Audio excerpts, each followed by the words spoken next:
Hello, and welcome to this edition of State of the Fleet Industry. I'm Chris Brown, Associate Publisher of Automotive Fleet.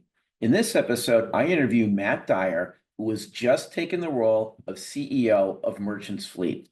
Matt and I discuss the transition from his previous role to becoming the head of Merchants. We also discuss his vision for the future of the company and his outlook for the fleet industry in 2025.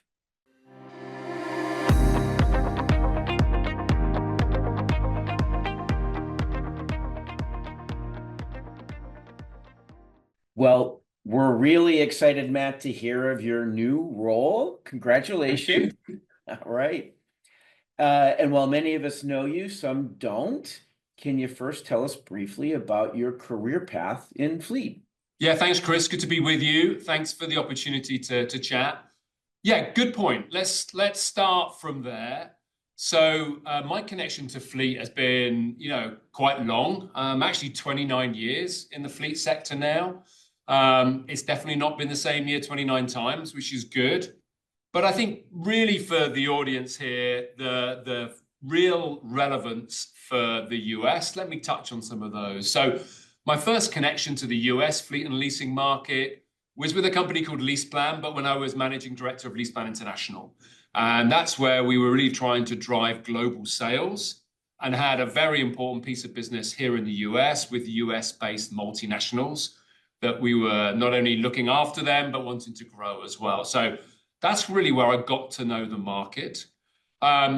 Subsequent to that, I played a number of different roles in the LeasePlan group, including being CEO of the UK business for LeasePlan. That's actually same sort of size business as the Merchants business, 550 people, give or take. Different markets, but most definitely some common themes around the importance of customer experience, growth, making sure you transform the business in the right way. I was also there when LeasePlan moved from being owned by Volkswagen to being private equity owned. But of course, key themes were coming through, like the last mile delivery sector, the rise of electric vehicles. Of course, a very important closed-end market, which has a connection to the Merchants business. But in the last key role as CEO of LeasePlan USA, that's obviously where I got very close to the US market. Really went through a great period where we were able to grow the business and actually then helped navigate the process into the sale and integration with Wheels. And I've been playing an advisory role up until then. Overall, through all those experiences, just really grateful for the experience that the fleet world has given me. It's really enthusiastic and exciting place to be. Well, great. And I'm sure our fleet audience would really love to understand any details you can share about the transition from your previous role to the new role of CEO at Merchants Fleet. Yeah, let me go back a little bit to go forward. So the reality is I've sort of known I was going to be leaving my previous role for some time. And, when you do that, you reflect and you think it all out. And I'd actually worked out that I did want another executive role. After 23 years at working at an executive level, that felt like a good thing to do. I've got, energy, enthusiasm, but I also feel like I got good experience. And they're moving into a realization that, the sector that I've worked in is something that I really enjoyed. So that was really guiding me. And then, of course, the opportunity to meet, merchants, understand more about the business, meet the shareholders, meet the talent that's in this team. This was really, I felt like a very natural and positive step forward. But also, I wanted to make sure I had something within it. I wanted to make sure the role had some stretch. I understand the short-term market.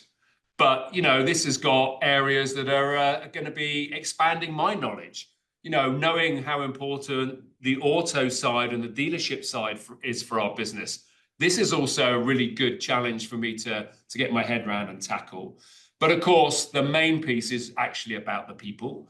Whenever you move through a career change, the reflections you have are about the people you've worked with.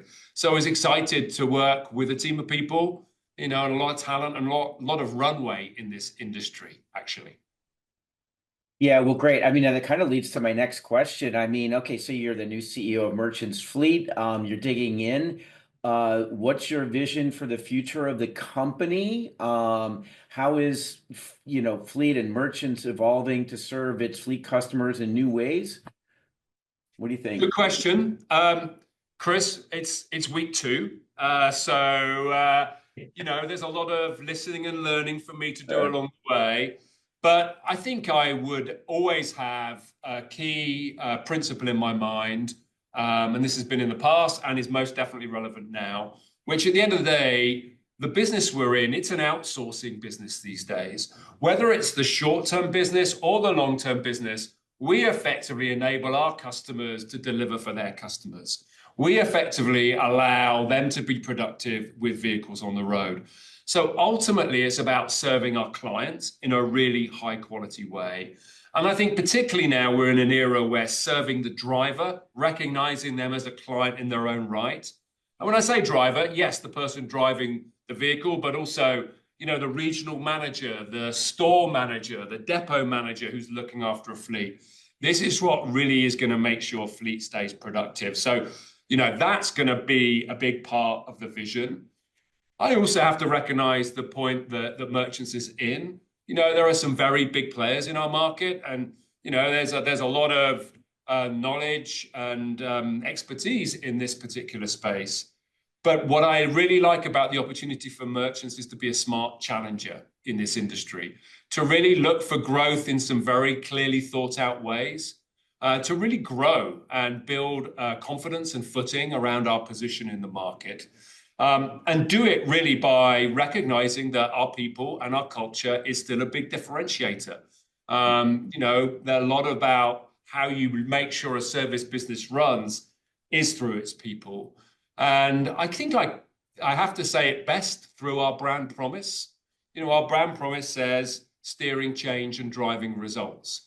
And right now in the fleet space, we really need to help our clients steer change, drive results, meaning help them work through a lot of the dynamics that have been in play, and there have been a lot of them, and make sure it works for their particular business. But what it also means for us as a business, for our own employees, is we have to steer change and drive results. We have to be able to navigate change in our business and make sure we can drive results on the back of it. So from that perspective, those are going to be some key parts of the vision. I know there'll be more to come. I'm excited to look into, all the key areas of our business and understand, the similarities, but also the specific go-to-market opportunities that exist. But overall, the headline is making sure we drive a high-quality client experience that really allows our clients to appreciate and recognize the value that we bring them. Sure. Just getting back to some business logistics for a quick second. I mean, can Merchants Fleet clients expect any changes in how they interact with the Merchants team? We also had Brad Burgess and Kirk Hoffman in leadership positions. How is this evolving? Well, good point out. First things first, let me say thank you to Brad and Kirk and the whole of the team here. Listen, I mean, it's not easy to work through an interim period. There's uncertainty, but the way that the team has done it and continue to focus on the business, continue to adapt to some of the changes that were needed and to stay close to our clients in whichever part of the business they sit, that's testimony to a really strong team. So I want to say thank you to Kirk, Brad, all of the executive team and the Merchants team and our clients, because this was a period of ambiguity, and I recognize that as such.